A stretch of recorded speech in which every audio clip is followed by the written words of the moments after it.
Hello, film nerds. I'm Benjamin. I'm Benji. And I'm Ben. And we are three indistinguishable guys talking about movies. Your one-stop digital shop for movies, but not like iTunes or Amazon. It's more of like a metaphorical shop. In fact, drop the shop. We're just a place where you stop for movies. Like a rest stop. Yeah, actually, I kind of like that. Actually, let's take that from the top.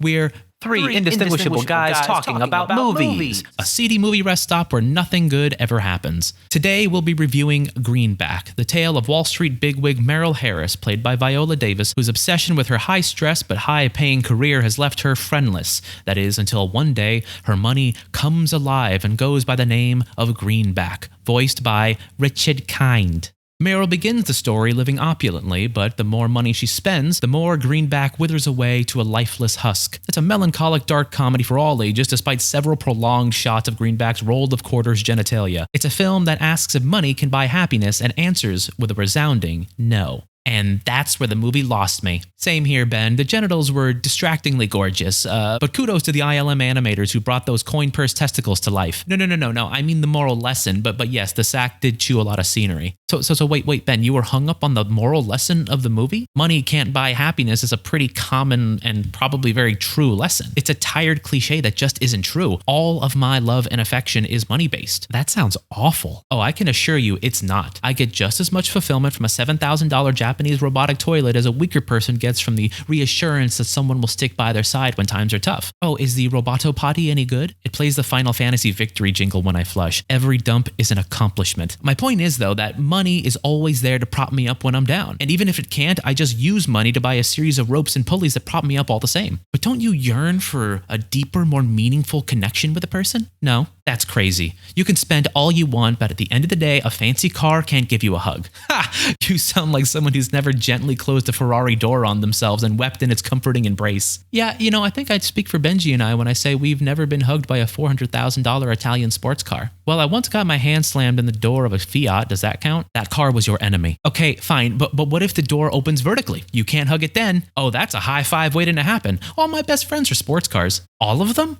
Where do we fit in? No offense, guys, but we're work acquaintances at best. Not gonna lie, it hurts a little knowing I'm lower on the totem pole of friendship than a car that doesn't even exhibit a Herbie level of sentience. I'm sorry you had to find out this way, but it's true. So you're telling me you were totally unfazed by the scene where a sickly Greenback coughs pennies into a napkin, then hides it so he doesn't kill Meryl's buzz as she parties with Instagram influencers on her yacht. Are you kidding me? That scene was so unrealistic. Take it from me. Instagram influencers can't butt chug nearly as much Hennessy as they do in the movie. Okay, so unrealistic displays of butt chugging prowess aside, weren't you at least a little heartbroken to see the damage inflicted by a person actively pushing away her deep connection with a talking pile of money in favor of a hollow life of access that's actively killing her only friend? No, the metaphor sucks. If every dollar I spent killed one of you guys, I'd invest half of you in a high-yield savings account and the rest in Chode, my favorite cryptocurrency, so you could become immortal. The interest alone would be enough to power you well into the next century. Wait a second.